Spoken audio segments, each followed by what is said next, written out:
Le centre de tri de Liouc réceptionne les emballages recyclables produits sur le territoire du Saint-Thomas, à savoir ceux de la communauté de communes du Piémont-Cévenol, hormis ceux des communes non adhérentes au Saint-Thomas, ceux des communautés de communes des Cévennes gorgeoises et suménoises et du Pays Viganais, et ceux de la communauté de communes Causse-Égual-Cévennes Terre Solidaire. Plus de 2000 tonnes de déchets vont ainsi y être triés chaque année. Commençons maintenant la visite du centre de tri. Tout d'abord, rendez-vous au début de la chaîne de tri, à la réception des déchets, à côté de l'ouvreuse de sacs. Comme son nom l'indique, cette machine sert à ouvrir les sacs jaunes dans lesquels sont jetés les emballages recyclables. Elle est alimentée à l'aide d'une grosse pelle toutes les demi-heures pour que la chaîne de tri soit approvisionnée en continu. Faisons le tour de la machine pour voir ce qu'il s'y passe. Les déchets tombent sur un tapis d'alimentation qui monte en direction de la cabine de tri. Nous allons maintenant monter dans la cabine pour voir comment sont triés nos déchets. À l'entrée de la cabine se trouve un dispositif pour régler la vitesse du tapis. La matière que nous avons vue plus bas arrive sur le tapis à l'entrée de la cabine. Le tapis pénètre ensuite dans la cabine où chaque trieur va sortir un type de matière. Les plus grosses matières en premier, c'est-à-dire les sacs jaunes et les cartons. Les déchets plus petits sont ainsi plus visibles pour les autres trieurs. Chaque trieur a 2 réceptacles, un pour les refus et un pour la matière valorisable. La matière non valorisable part sur un tapis situé en dessous et la matière recyclable tombe dans des alvéoles situés sous la cabine.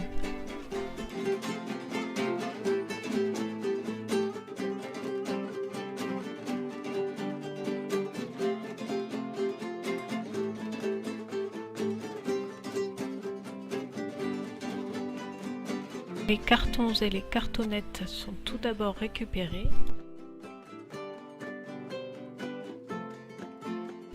Puis vient le tour des bouteilles claires. Chaque opérateur dispose d'une poubelle pour le carton. Cette matière représente une quantité importante et il est donc difficile de tout récupérer en début de chaîne. De plus, cette matière se rapproche du papier, ce qui rend son captage difficile.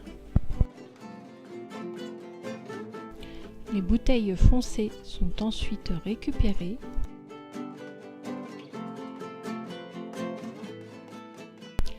Et pour finir, celles en PEHD, telles les bouteilles de lait, sont triées.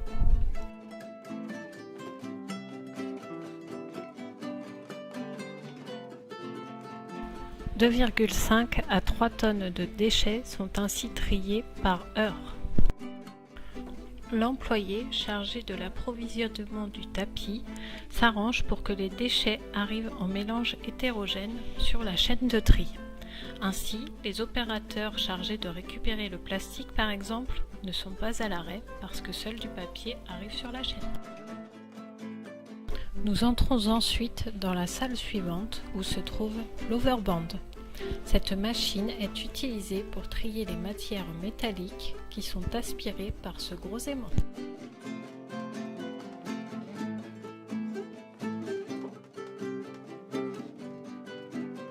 Dans la troisième salle, 2 opérateurs sont chargés de récupérer les tétras, c'est-à-dire les briques de lait ou de jus de fruits par exemple.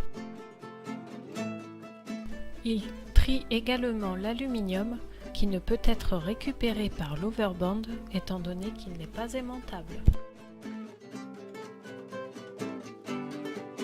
Ces 2 opérateurs récupèrent également les déchets qui ont échappé au trieur précédent pour qu'il ne reste plus que du papier sur la chaîne de tri.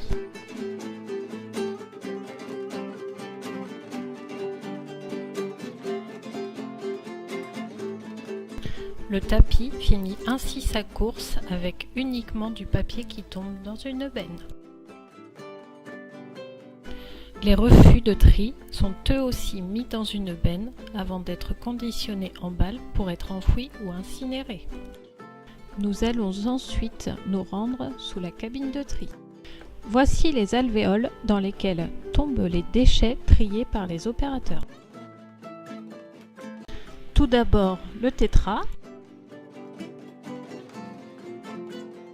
et puis l'aluminium,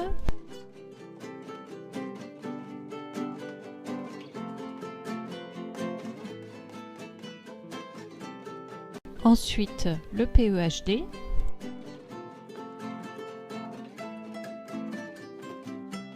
les bouteilles colorées, et puis les bouteilles claires,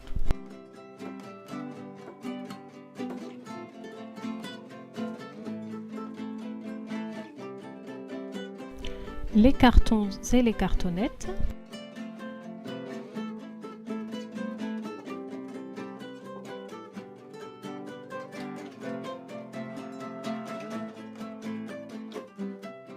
et pour finir, les films en plastique.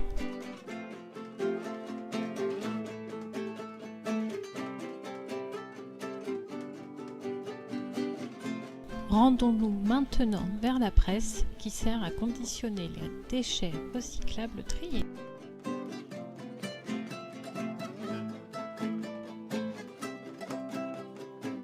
Chaque matière triée est poussée sur un tapis qui monte les déchets vers la presse.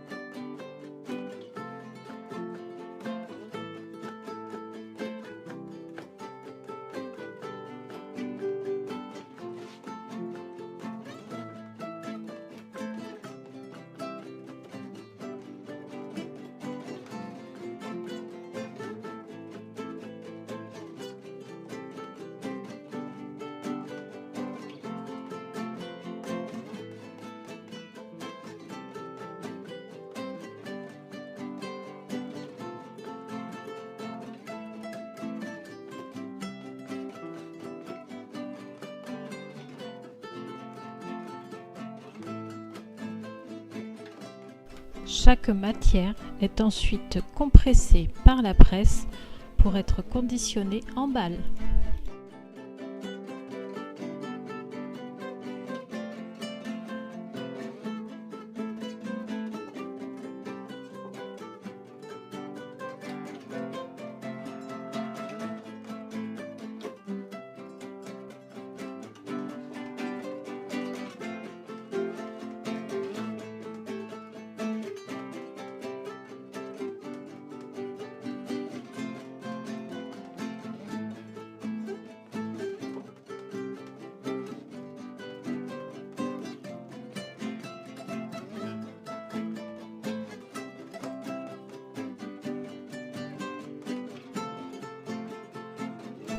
Les balles sont ensuite stockées par catégorie, ici l'aluminium, l'acier et le carton, et le plastique à l'extérieur, en attendant l'envoi vers les usines de recyclage.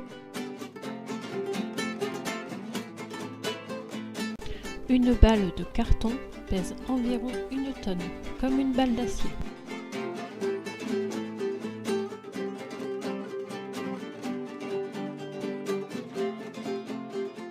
Le papier n'est pas mis en balle, mais en benne, pour être envoyé sur un autre site où il sera broyé. Cela améliore la qualité de la matière.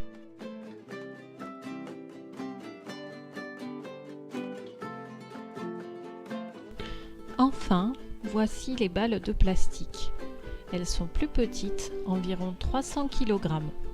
On dit que le plastique a une mémoire de forme, c'est-à-dire qu'une bouteille va avoir tendance à se déplier de nouveau une fois compressée. Cela exerce une pression sur les fils de la balle. C'est pour cette raison que les balles doivent être plus petites.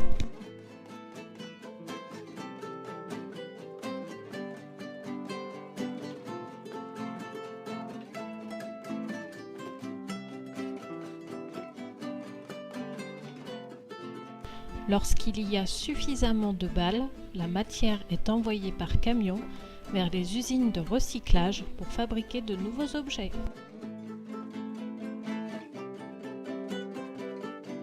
Le bois récupéré en déchetterie arrive au centre de tri. Il y est broyé périodiquement et part ensuite au recyclage pour faire des panneaux d'agglomérés par exemple. Mais attention, le bois brûlé n'est pas valorisable, il ne faut donc pas le mettre dans les bennes.